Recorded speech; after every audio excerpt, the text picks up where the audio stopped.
Le conte de cette semaine s'intitule « Esclave ou libre ». On entendait de la musique et du chant. Quiconque passait près de cette maison pouvait deviner ce qui se passait à l'intérieur. C'était un déploiement de réjouissance et de beuverie où l'on consommait coupe sur coupe. Une petite servante, qui avait balayé l'intérieur de la maison, était sortie pour vider les balayures dans un coin. Au même moment passait par là un homme dont le visage témoignait de maintes pratiques religieuses et dont le front révélait de longues prosternations. « Le maître de cette maison est-il esclave ou homme libre ?» demanda-t-il à la servante. « Il est homme libre, » répondit-elle.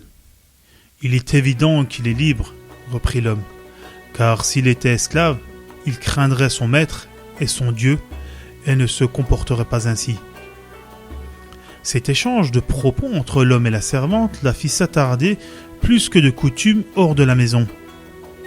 Lorsqu'elle rentra, son maître lui demanda « Pourquoi as-tu tant tardé ?»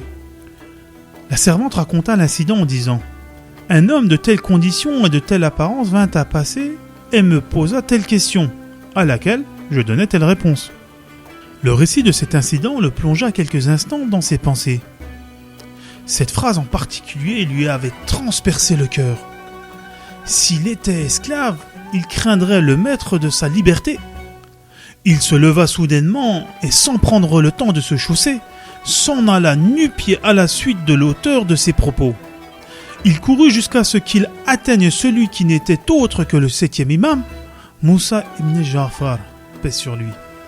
Il accéda grâce à lui au repentir, et en souvenir de ce jour où il s'était repenti nu-pieds, il ne porta désormais plus de chaussures.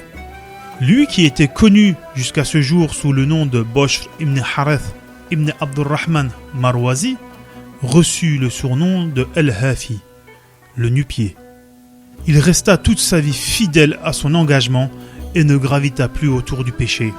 Tandis qu'il était jusqu'alors de la classe des bourgeois et des noqueurs, il se rallia à celle des hommes pieux et vertueux.